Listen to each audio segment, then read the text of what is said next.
empresário milionário de Feira de Santana. Descobre que sua vida inteira foi uma mentira. O que encontrou no sertão baiano mudou o Brasil para sempre, quando um poderoso empresário, dono de holdings na América Latina e proprietário de mais de 70 imóveis, recebe um dossiê explosivo de um detetive particular no dia em que completa 40 anos. Ele jamais imagina que sua vida perfeita está prestes a desmoronar completamente. O documento revela algo impossível. Sua mãe biológica pode estar viva, escondida numa cidadezinha perdida no interior da Bahia, onde nenhum registro digital confirma sua existência. Antes de continuar a história, eu gostaria de pedir para você dar uma curtida nesse vídeo e se inscrever em nosso canal. Assim você nos ajuda a sempre ter uma história emocionante por aqui e não perde as nossas histórias. Não se esqueça também de me contar nos comentários de onde está assistindo. É uma alegria saber que minhas histórias chegam em tantos lugares diferentes. O vento quente do sertão baiano varreu as ruas de Feira de Santana, enquanto Caio Santana contemplava o envelope lacrado em suas mãos trêmulas. 40 anos de vida, 40 anos acreditando conhecer sua própria história. 40 anos construindo um império empresarial que se estendia da Bahia até a Argentina. Mas naquela tarde sufocante de dezembro, sentado em seu escritório no 40º andar do edifício mais alto da cidade, tudo o que ele pensava saber sobre si mesmo estava prestes a ruir como um castelo de areia. Caio sempre se orgulhara de 3 características que moldaram sua trajetória. Uma determinação implacável que o transformou de órfão em um dos homens mais ricos do Nordeste. Uma frieza calculista que o protegia de qualquer vulnerabilidade emocional. E uma capacidade única de enxergar padrões onde outros viam apenas caos. Essas qualidades o fizeram dono de 15 empresas, 73 imóveis espalhados pelo país e investimentos que movimentavam bilhões de reais. Porém, essa armadura de sucesso escondia um conflito interno devastador, uma sensação constante de vazio, como se uma parte essencial de sua alma permanecesse eternamente perdida. Era como se ele vivesse sua vida inteira com uma sede que nunca conseguia saciar, uma fome que nenhum sucesso financeiro conseguia satisfazer. Esse vazio alimentava uma obsessão silenciosa por controle que mascarava um medo profundo e primitivo de abandono. O detetive particular Henrique Silva havia sido contratado para resolver o último mistério da vida de Caio. Descobrir detalhes sobre sua origem que sua mãe adotiva, falecida 5 anos antes, levara para o túmulo. O que Silva descobriu, porém, era infinitamente mais perturbador do que qualquer lacuna em documentos oficiais. O dossiê começava com uma certidão de nascimento que Caio nunca havia visto. Não a versão oficial que conhecia, datada de 15 de dezembro de 1983 em Feira de Santana, mas uma certidão manuscrita, amarelada pelo tempo, que indicava 18 de dezembro de 1983 em um lugar chamado Água Fria, um povoado que mal aparecia nos mapas, perdido entre as caatingas do interior baiano. Mas o detalhe que fez o coração de Caio disparar não foi a data ou o local, foi o nome da mãe registrada, Conceição Nascimento. Não Helena Santana, a mulher que o criara com amor e rigor, mas uma completa desconhecida, cujo nome ecoava como um fantasma do passado que ele nunca soube que existia. Na página seguinte, uma fotografia granulada mostrava uma mulher de meia idade, magra, com os cabelos grisalhos presos em um coque simples. Ela estava na porta de uma casa de taipa, típica do sertão, com os olhos voltados para longe da câmera, como se tentasse escapar da lente. Mas eram aqueles olhos que gelaram o sangue de Caio. Os mesmos olhos castanhos que o encaravam no espelho todas as manhãs. A mesma linha da mandíbula, o mesmo formato do nariz. As anotações do detetive eram meticulosas. Conceição Nascimento, aproximadamente 65 anos, reside em Água Fria desde 1984. Trabalha como parteira e benzedeira. Extremamente reservada, evita conversar sobre o passado. Vizinhos relatam que ela, às vezes, murmura nomes que não conseguem identificar. Possível episódio traumático em sua história. Caio leu e releu cada palavra, cada detalhe, cada anotação. A cada linha, sua realidade se fragmentava um pouco mais. Quem era Conceição Nascimento? Por que Helena nunca mencionara sua existência? E, mais importante, por que uma certidão de nascimento verdadeira havia sido escondida dele durante 4 décadas? O escritório, com sua vista panorâmica de Feira de Santana, parecia subitamente claustrofóbico. As torres da cidade, os prédios que ele havia ajudado a financiar, as ruas que conhecia desde criança, tudo parecia pertencer a outra pessoa, a um Caio que talvez nunca tivesse existido verdadeiramente. Ele cancelou todas as reuniões daquela tarde. Pela primeira vez em 20 anos, os negócios que movimentavam milhões de reais ficaram em segundo plano. Havia algo muito mais urgente para resolver: descobrir quem ele realmente era. A decisão foi tomada ainda naquela noite.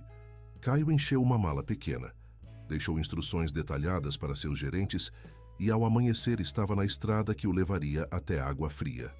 O BMW percorria as estradas do interior baiano enquanto o sol nascia sobre a Caatinga, tingindo o céu de tons dourados que contrastavam com a aridez da paisagem. Quanto mais se afastava de Feira de Santana, mais o mundo ao seu redor mudava.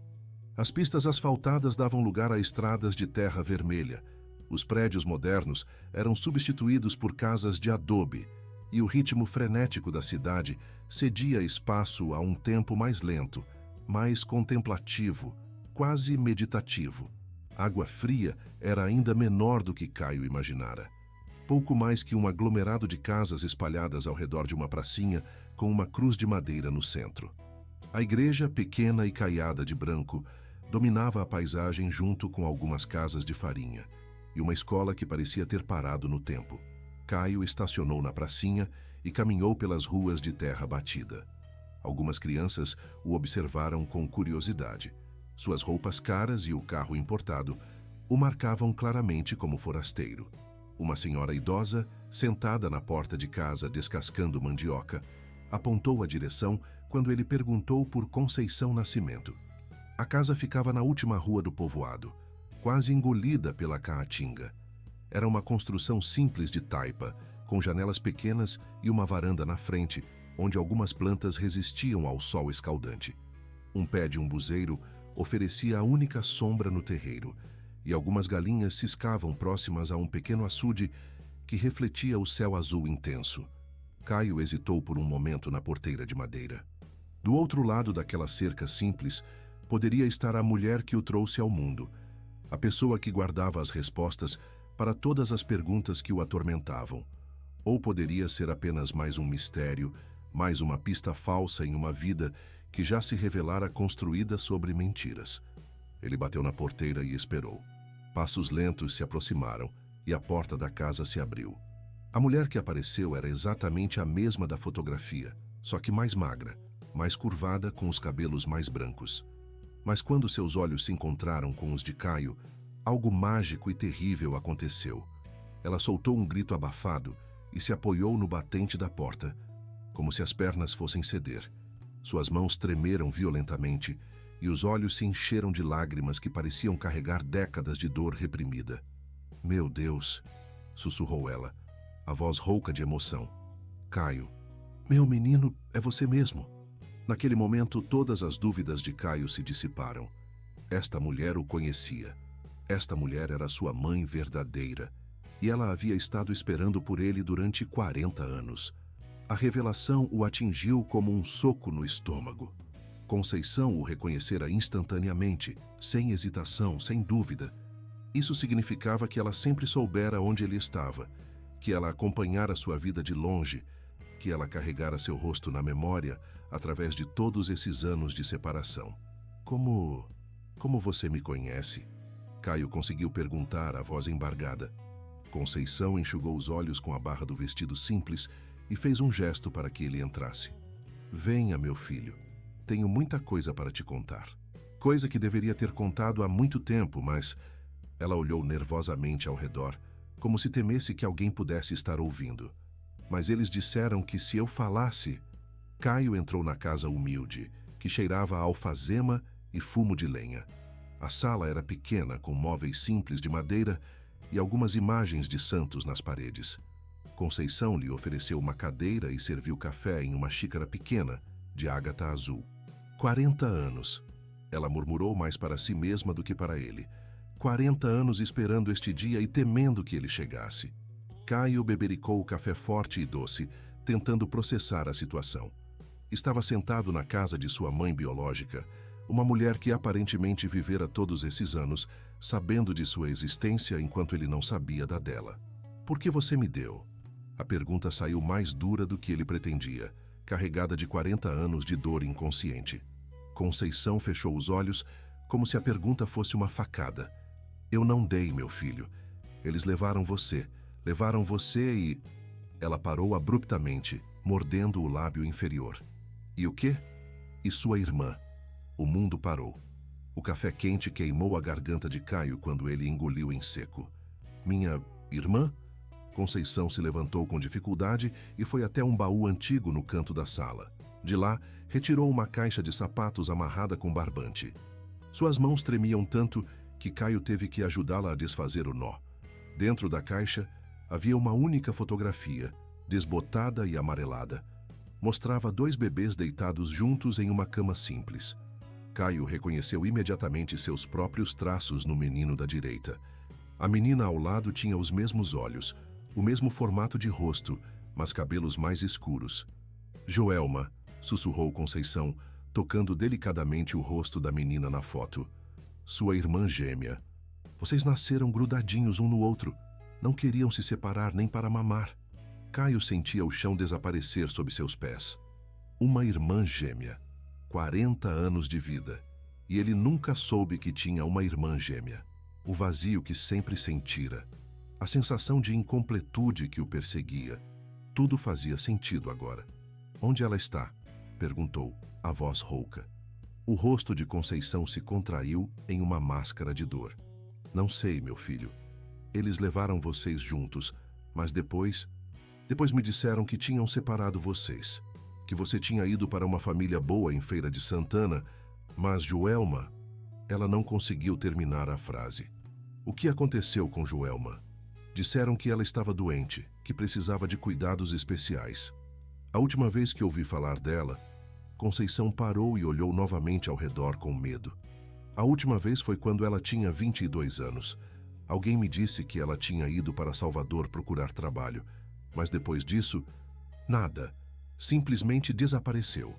Caio segurou a fotografia com força, estudando o rosto da irmã que nunca conhecera.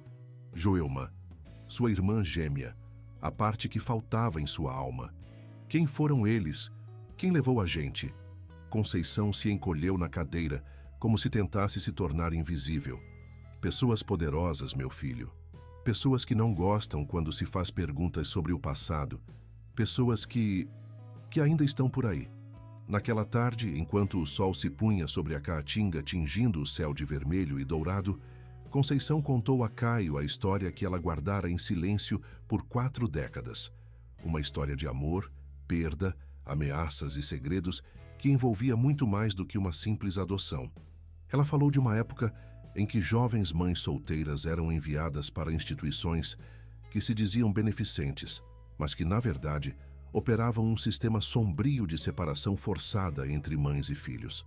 Falou de documentos falsificados, identidades apagadas e ameaças de violência contra qualquer um que ousasse questionar o sistema.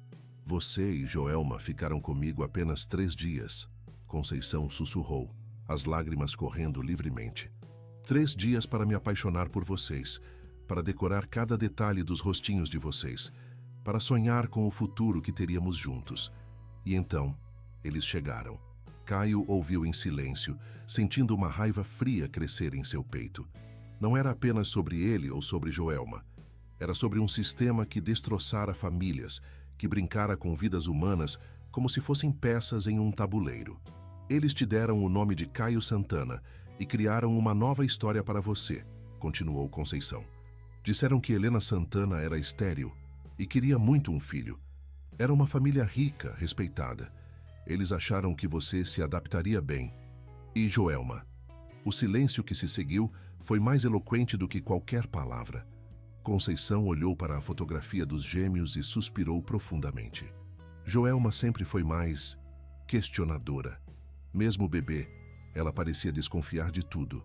Chorava quando estranhos se aproximavam. Eles disseram que crianças assim eram mais difíceis de colocar, que precisavam de tratamento especial. A palavra tratamento soou sinistra na voz trêmula de Conceição. Caio entendeu que havia muito mais por trás daquela história, camadas de segredos que precisavam ser desenterradas. Quando a noite caiu completamente sobre água fria, Caio havia tomado uma decisão que mudaria não apenas sua vida, mas o destino de centenas de famílias brasileiras. Ele encontraria Joelma. Não importava quanto tempo levasse, quantos recursos precisasse usar, ou quais poderosos adversários tivesse que enfrentar.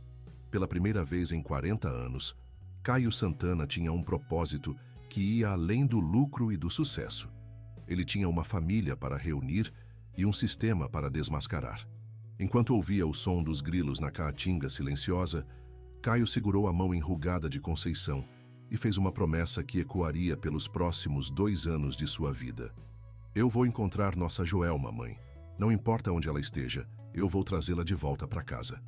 O que Caio não sabia ainda era que encontrar Joelma seria apenas o primeiro passo de uma jornada que o levaria aos mais altos escalões do poder em Brasília e exporia uma rede de corrupção que manchara o país por décadas. A busca por sua irmã se tornaria a busca por justiça para milhares de crianças que, como eles, tiveram suas vidas destroçadas por um sistema que transformara o sofrimento humano em negócio lucrativo. Mas naquela primeira noite em água fria, abraçado à mãe que finalmente reencontrara, Caio apenas sonhou com o dia em que os 3 estariam juntos novamente na varanda daquela casa simples, assistindo ao pôr do sol sobre a caatinga e reconstruindo os 40 anos perdidos. A manhã seguinte trouxe uma descoberta que mudaria completamente o rumo da investigação. Conceição, após uma noite mal dormida, acordou com a determinação de mostrar a Caio algo que guardara em segredo durante todos esses anos. "Tem uma coisa que preciso te mostrar", disse ela, levando-o até um esconderijo atrás do fogão a lenha. De lá, retirou um envelope amarelado, lacrado com cera. "Quando levaram vocês, uma das enfermeiras que teve pena de mim escondeu isso aqui. Disse que um dia poderia ser importante." Caio abriu o envelope com cuidado. Dentro havia a certidão de nascimento verdadeira dos gêmeos e, mais chocante ainda, uma segunda via de um documento que fez seu sangue gelar, uma ordem de transferência de Joelma para uma instituição chamada Recanto Esperança, em Salvador. O documento estava datado de janeiro de 2006, quando Joelma teria 22 anos. Não era uma criança sendo adotada, mas uma mulher adulta sendo transferida para uma instituição. Por quê? E por ordem de quem? Recanto Esperança, murmurou Caio, memorizando o nome. Era sua primeira pista real sobre o paradeiro de Joelma. Conceição observou o filho estudar os documentos com a mesma intensidade que ele aplicava aos seus negócios. "Você vai mesmo procurar por ela?" "Vou", respondeu Caio sem hesitar. "E vou descobrir quem fez isso com nossa família."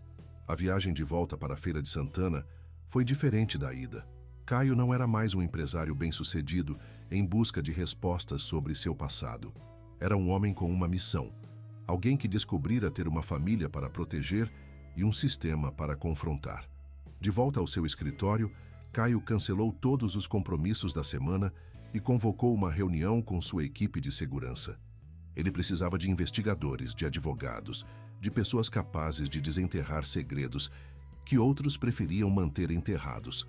A primeira ligação foi para Marcelo Ribeiro, ex-delegado da Polícia Federal, que agora trabalhava como consultor em segurança privada. Se alguém poderia ajudá-lo a navegar pelas águas turvas de uma investigação envolvendo instituições e possível corrupção, seria Marcelo. "Preciso que você investigue uma instituição em Salvador", disse Caio assim que Marcelo atendeu. "Chama-se Recanto Esperança. Quero saber tudo.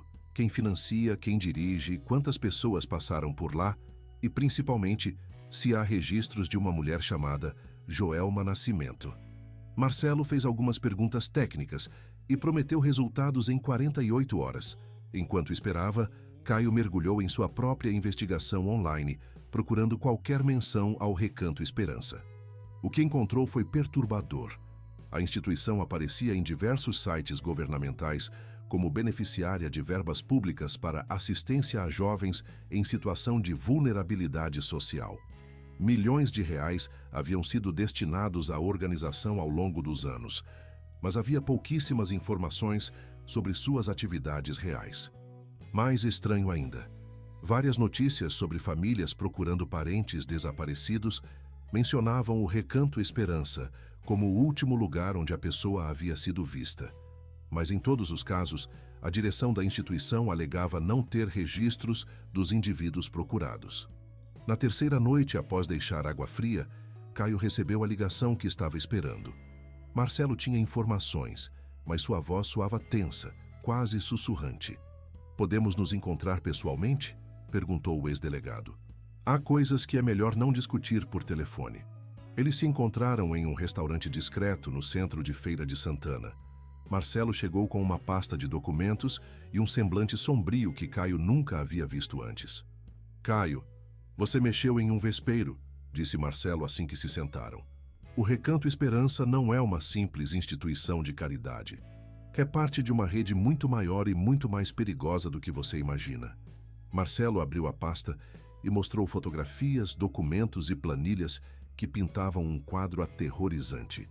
O Recanto Esperança era apenas uma de dezenas de instituições espalhadas pelo país que operavam sob o disfarce de organizações beneficentes, mas que, na verdade, funcionavam como centros de detenção não oficiais.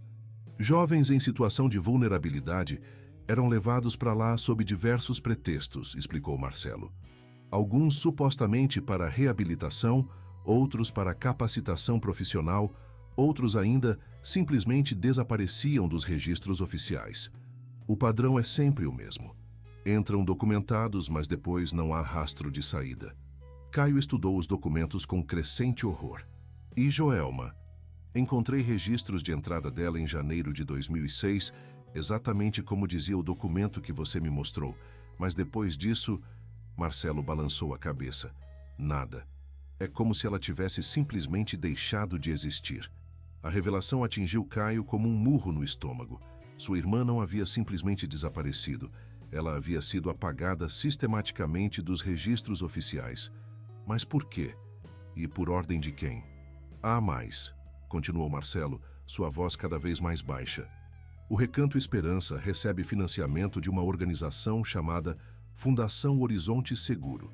E essa fundação tem conexões que vão até Brasília, até os mais altos escalões do governo." Caio sentiu uma mistura de raiva e determinação crescer em seu peito.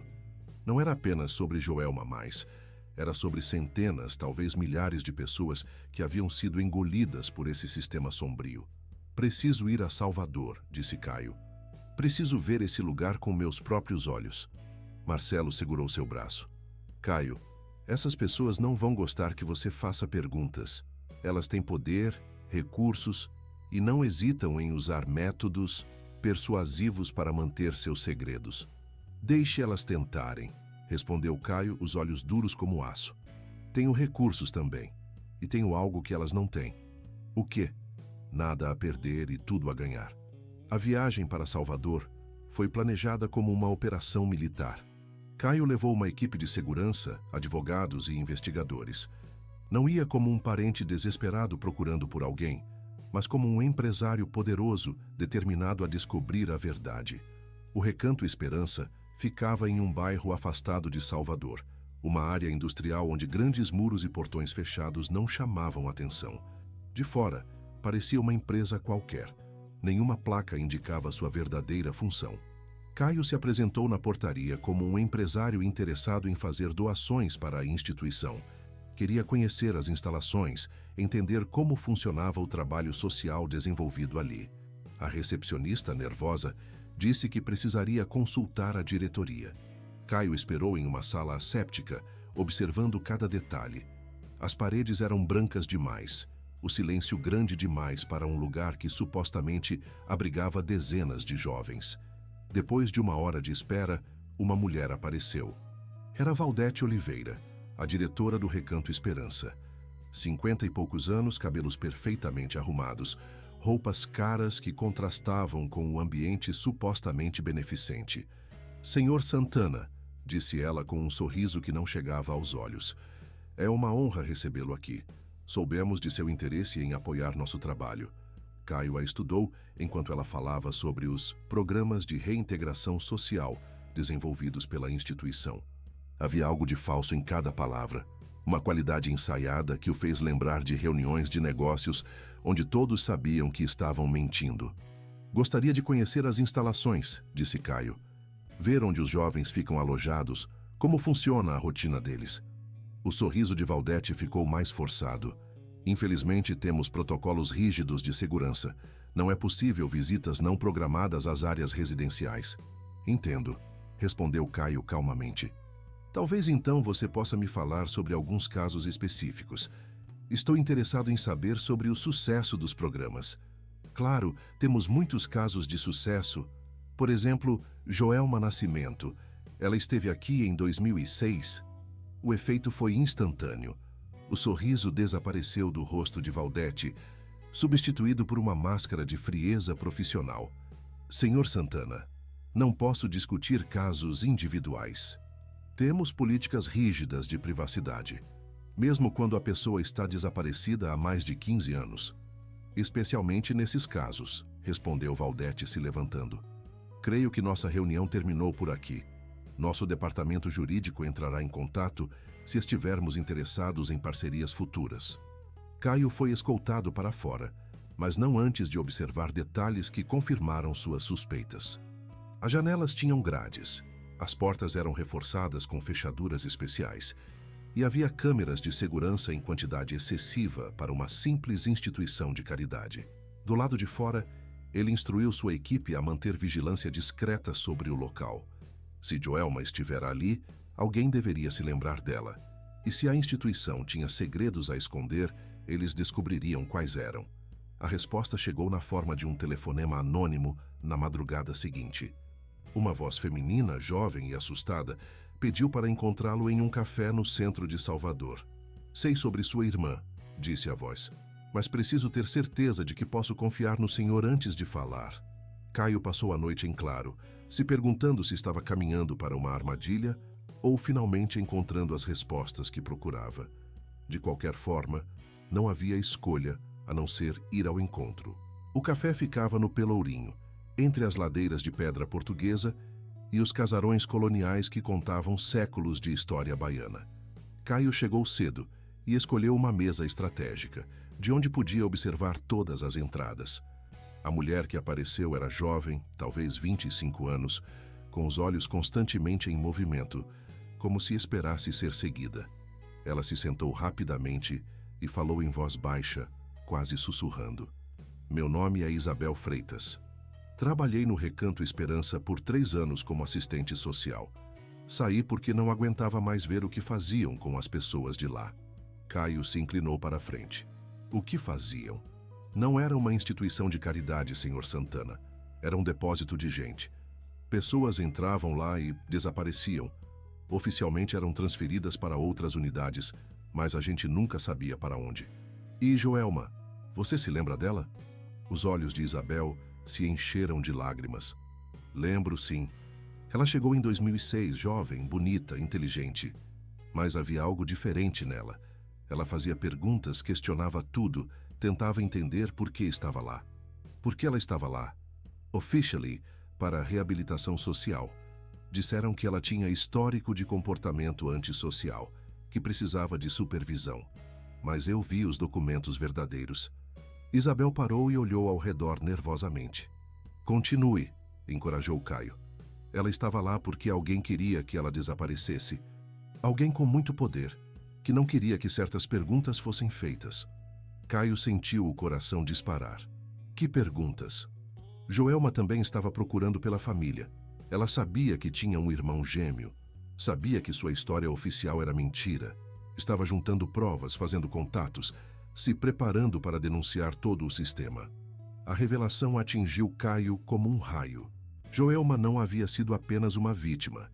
Ela havia sido uma investigadora, exatamente como ele estava sendo agora. E por isso, alguém havia mandado calá-la. O que aconteceu com ela? Isabel respirou fundo antes de responder. Em 2008, ela simplesmente desapareceu. Officially foi transferida para uma unidade em Brasília, mas eu vi os documentos reais. Ela foi levada para um lugar chamado Fazenda Esperança, no interior. Onde? Não sei ao certo, mas ouvi conversas sobre uma fazenda onde levavam as pessoas mais problemáticas. Lugar de onde ninguém nunca voltava. Caio segurou as mãos de Isabel, que tremiam visivelmente. Por que você está me contando isso? Por que está arriscando sua segurança? Porque vi sua foto nos jornais depois que você visitou o recanto. Você tem os mesmos olhos que ela. E por quê? Isabel parou para enxugar uma lágrima. Porque Joelma me deu algo antes de desaparecer. Disse que se um dia seu irmão viesse procurá-la, eu deveria entregar isso a ele. Ela tirou da bolsa um pequeno caderno, encapado com papel pardo e amarrado com barbante. Está tudo aqui. Nomes, datas, documentos, tudo o que ela descobriu sobre o sistema. Caio pegou o caderno com mãos trêmulas. Era como receber uma mensagem do além, um último grito de socorro de uma irmã que ele nunca tivera a chance de conhecer. Há uma coisa que você precisa saber, disse Isabel, se levantando para ir embora. Joelma não era apenas uma vítima investigando o próprio caso. Ela havia descoberto que o sistema era muito maior do que qualquer um imaginava. Envolvia políticos, juízes, empresários. Pessoas que movimentam bilhões com o sofrimento de famílias como a sua. Como posso te encontrar se precisar de mais informações? Não pode, respondeu Isabel, já se afastando. Depois de hoje, vou desaparecer. É a única forma de continuar viva. Mas leia o caderno. Tudo o que você precisa está lá. Caio ficou sozinho no café, segurando o caderno de Joelma como se fosse um tesouro sagrado. Ao redor dele, os turistas passavam admirando a arquitetura colonial, alheios ao drama que se desenvolvia entre as mesas do café. Ele abriu o caderno e começou a ler. A letra era miúda, cuidadosa, cheia de abreviações e códigos que Joelma havia desenvolvido para proteger as informações. Mas conforme avançava na leitura, um quadro aterrorizante se formava diante de seus olhos. Joelma havia descoberto uma rede de corrupção que se estendia por todo o país. Instituições beneficentes que eram, na verdade, centros de detenção, contratos milionários desviados, pessoas desaparecendo sistematicamente. E no centro de tudo, nomes que Caio reconhecia dos noticiários nacionais. A última entrada do caderno estava datada de dezembro de 2008, poucos dias antes do desaparecimento de Joelma. Descobri a conexão com Brasília.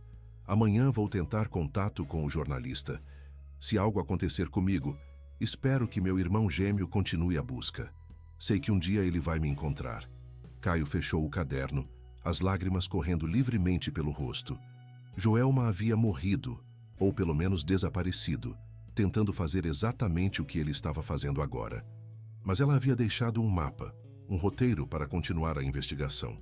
Naquela noite, em seu hotel em Salvador, Caio tomou uma decisão que mudaria sua vida para sempre. Ele não ia apenas procurar por Joelma. Ia usar todos os recursos de seu império empresarial para expor a rede de corrupção que ela havia descoberto. Ia transformar a busca por sua irmã em uma cruzada por justiça.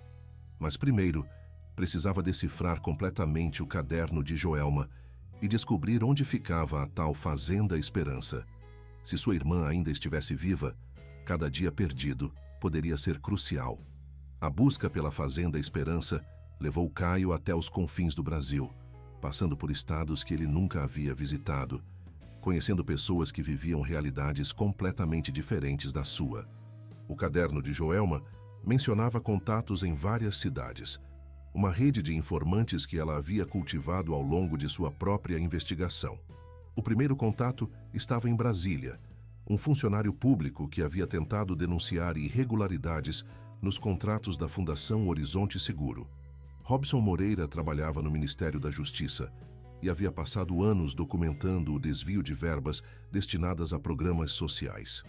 Sua irmã era corajosa demais para o próprio bem, disse Robson, quando se encontraram em um restaurante discreto na capital federal.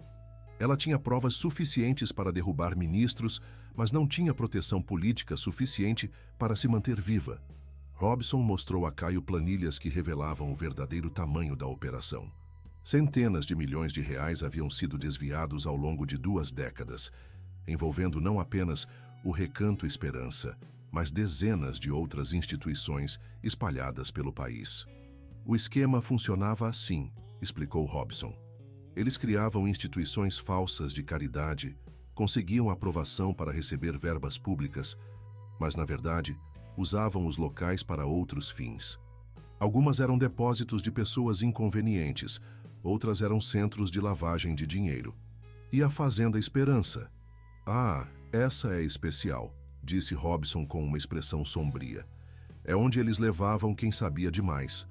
Nominalmente é uma fazenda de reabilitação para dependentes químicos no interior de Goiás. Na prática, é onde pessoas desaparecem para sempre. Caio sentiu um arrepio percorrer sua espinha. Joelma está lá? Não sei. Mas se chegou a descobrir o que eu acho que descobriu, é provável que tenha sido levada para lá. Robson entregou a Caio um envelope com documentos. Estes são os contratos originais da Fazenda Esperança. Vai ver que há nomes interessantes entre os financiadores. Caio abriu o envelope e quase deixou os papéis caírem. Entre os nomes dos financiadores estavam políticos que ele conhecia pessoalmente, empresários com quem havia feito negócios, pessoas que frequentavam os mesmos eventos sociais que ele. Meu Deus, murmurou. Isso vai até o topo. Até onde você acha que vai a corrupção no Brasil, Caio? Sua irmã descobriu que isso aqui é só a ponta do iceberg. A viagem para Goiás foi feita com ainda mais cuidado. Caio sabia agora que estava lidando com pessoas que haviam mandado matar, ou pelo menos desaparecer, com quem ameaçasse seus negócios. Ele levou uma equipe maior de segurança e advogados, além de repórteres de sua confiança, para documentar tudo o que encontrassem. A Fazenda Esperança ficava a mais de 200 quilômetros de Goiânia, no meio do cerrado, acessível apenas por estradas de terra que serpenteavam entre plantações de soja e gado. Quando finalmente chegaram ao local, Caio entendeu por que era o destino final de pessoas inconvenientes. Era uma propriedade enorme, cercada por muros altos e portões eletrônicos. Do lado de fora, parecia uma fazenda próspera. Do lado de dentro, segundo as informações que Caio havia coletado, era uma prisão não oficial onde pessoas eram mantidas contra sua vontade. A estratégia foi diferente desta vez. Em vez de tentar entrar legalmente, Caio usou seus contatos na mídia para criar pressão pública. Uma equipe de jornalistas investigativos chegou à fazenda acompanhada de promotores públicos e representantes de organizações de direitos humanos. O que encontraram foi pior do que qualquer um havia imaginado. Dezenas de pessoas eram mantidas na fazenda sob o pretexto de tratamento para dependência química, mas, na verdade, viviam em condições de cárcere. Muitas nem sabiam por que estavam ali ou há quanto tempo estavam presas. Entre elas, uma descoberta que fez o coração de Caio parar. Gilberto Santos, um homem de aproximadamente 40 anos que dizia conhecer Joelma. Ela esteve aqui, disse Gilberto, quando conseguiu falar com Caio longe dos ouvidos dos funcionários da fazenda. Chegou em 2009 e ficou até 2015, mas depois... Depois o quê? Depois conseguiu fugir. Era a pessoa mais inteligente que já conheci. Passou anos planejando a fuga, juntando provas, preparando tudo. Quando saiu daqui, disse que ia denunciar todo mundo. Caio mal conseguia respirar. Ela escapou? Joelma está viva? Estava em 2015, mas não sei onde foi depois disso. Disse que ia se esconder até conseguir tornar públicas todas as provas que havia coletado. A notícia de que Joelma havia escapado da Fazenda Esperança e estava viva, pelo menos até 2015, deu novo ânimo à investigação de Caio. Mas também trouxe uma pressão adicional. Se sua irmã estava escondida há quase uma década, era porque ainda corria perigo de vida. Com a ajuda de Gilberto e outros sobreviventes da fazenda, Caio conseguiu mapear parte da rede de corrupção que Joelma havia descoberto. O sistema era ainda mais complexo do que imaginavam. Envolvia não apenas o desvio de verbas públicas, mas também tráfico de influência, lavagem de dinheiro e até mesmo desaparecimento forçado de pessoas que poderiam comprometer os esquemas. No centro de tudo estava um homem que Caio jamais suspeitaria: Edilson Batista, um respeitado empresário baiano que havia construído um império usando contratos públicos fraudulentos. Edilson não apenas financiava as instituições falsas, mas também as usava para eliminar pessoas que ameaçavam seus negócios. A descoberta de que conhecia pessoalmente um dos chefes do esquema fez Caio repensar toda a sua estratégia. Não podia mais agir apenas como um parente procurando por alguém desaparecido. Precisava se proteger e proteger as pessoas que estavam ajudando a investigação. Foi então que ele tomou a decisão mais arriscada de sua vida: tornar pública toda a investigação. Se Joelma estava escondida há anos com medo de represálias, talvez saber que seu irmão havia encontrado as mesmas provas e estava disposto a enfrentar os mesmos riscos fosse suficiente para trazê-la de volta. A primeira reportagem foi publicada simultaneamente em 5 jornais diferentes, acompanhada de documentos, fotos e depoimentos que comprovavam a existência da rede de corrupção. O impacto foi imediato. Dentro de 48 horas, 3 ministros haviam pedido demissão e dezenas de mandados de prisão foram expedidos. Mas a consequência mais importante para Caio foi um telefonema que recebeu na madrugada seguinte à publicação da reportagem. Uma voz feminina, madura, que falava com o mesmo sotaque sertanejo de Conceição. "Caio, é você mesmo que está mexendo com esse pessoal todo?" O coração de Caio quase parou. "Joelma? Sou eu, meu irmão. Sou eu." O reencontro dos gêmeos aconteceu em uma pequena cidade do interior de Minas Gerais, onde Joelma vivia há 5 anos sob o nome falso de Maria da Conceição Santos. Ela havia criado uma nova identidade e se dedicava a cuidar de crianças órfãs, usando conhecimentos adquiridos durante anos de prisão para ajudar outras vítimas do sistema. Quando Caio a viu pela primeira vez, foi como olhar em um espelho. Apesar dos quase 15 anos de separação e sofrimento, Joelma mantinha os mesmos traços que ele reconhecera na fotografia de bebê. Mas havia algo novo em seus olhos, uma determinação de ferro que vinha de quem havia sobrevivido ao pior que o sistema poderia fazer. "Você cresceu bonito, irmão", disse ela, abraçando-o com força. "Sempre soube que um dia você ia me encontrar." Nas semanas que se seguiram, Joelma contou a Caio toda a sua história. Como havia sido separada dele ainda bebê, como crescera em instituições que se diziam beneficentes, mas eram, na verdade, prisões disfarçadas, como havia descoberto sua verdadeira identidade e começado a investigar o sistema que destruíra sua família. "Quando cheguei ao Recanto Esperança, já sabia que não era uma vítima comum", explicou ela. "Sabia que tinha um irmão gêmeo em algum lugar. Sabia que minha história oficial era mentira. Comecei a fazer perguntas, a juntar provas, a entender como funcionava o esquema. Foi Joelma quem explicou a Caio os últimos detalhes do sistema de corrupção.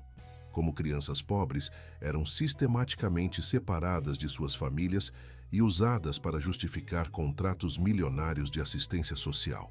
Como jovens que questionavam o sistema, eram enviados para instituições cada vez mais isoladas até desaparecerem completamente. "O objetivo nunca foi nos ajudar", disse ela. "O objetivo era nos usar para justificar o desvio de bilhões de reais. Quanto mais pessoas desaparecidas, mais contratos eles conseguiam aprovar." Juntos, Caio e Joelma organizaram o que seria chamado mais tarde de a maior operação de combate à corrupção na história dos programas sociais brasileiros. Usaram os recursos empresariais de Caio, as provas coletadas por Joelma e a rede de contatos que ambos haviam desenvolvido para criar uma força-tarefa que envolveu Ministério Público, Polícia Federal e organizações internacionais de direitos humanos. O momento culminante chegou quando ambos foram convocados para depor em uma CPI especial criada pelo Senado Federal. A sessão foi transmitida ao vivo para todo o país e o depoimento dos gêmeos emocionou milhões de brasileiros. "Senhores senadores", disse Joelma em seu depoimento, "meu irmão e eu não estamos aqui apenas como vítimas de um sistema corrupto. Estamos aqui como representantes de milhares de famílias que foram destruídas por pessoas que transformaram o sofrimento humano em fonte de lucro. Caio complementou. Durante 40 anos vivi uma mentira construída por pessoas que achavam ter o direito de decidir o destino de crianças brasileiras. Hoje, usando os recursos que consegui acumular ao longo da vida, quero garantir que isso nunca mais aconteça. O impacto dos depoimentos foi devastador para a rede de corrupção. Em poucos meses, dezenas de pessoas foram presas, incluindo Edilson Batista e Valdete Oliveira.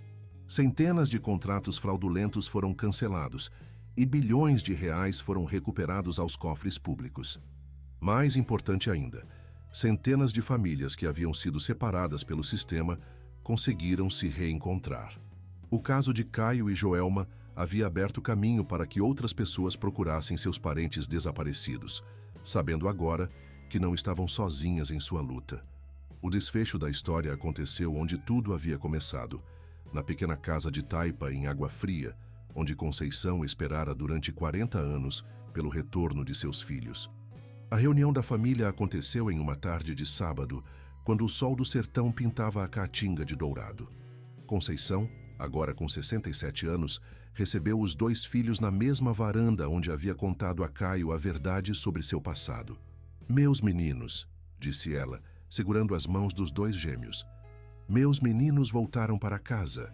Foi Joelma quem sugeriu que transformassem a casa de Conceição em um centro de memória e reparação para famílias que haviam sido vítimas do sistema. Com os recursos de Caio e a experiência de Joelma, criaram uma fundação que se dedicaria a reunir famílias separadas e garantir que os crimes do passado nunca fossem esquecidos. "Nossa dor não pode ter sido em vão", disse Joelma durante a cerimônia de inauguração do centro. "Se conseguirmos evitar que uma única família passe pelo que passamos, todo o sofrimento terá valido a pena." Caio, por sua vez, descobriu que o sucesso que sempre havia perseguido não se media em dinheiro ou poder, mas na capacidade de transformar experiências pessoais em mudanças coletivas. Seus negócios continuaram prósperos, mas agora tinham um propósito maior: financiar programas de proteção à infância e combate à corrupção.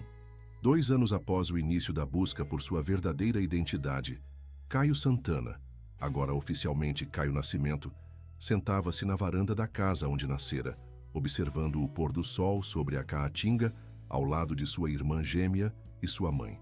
A sensação de vazio que o perseguira durante 40 anos havia desaparecido completamente, substituída por uma plenitude que vinha do conhecimento de que, finalmente, ele sabia quem era e de onde vinha. "Sabe o que é mais engraçado?", disse Joelma, interrompendo o silêncio contemplativo do final de tarde. "O quê?", perguntou Caio. "Passamos 40 anos sendo separados por um sistema que queria nos controlar. Mas no final, foi esse mesmo sistema que nos reuniu.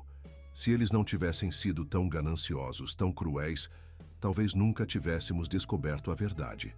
Conceição sorriu, suas mãos enrugadas acariciando os cabelos dos 2 filhos. "Deus escreve certo por linhas tortas, meus filhos.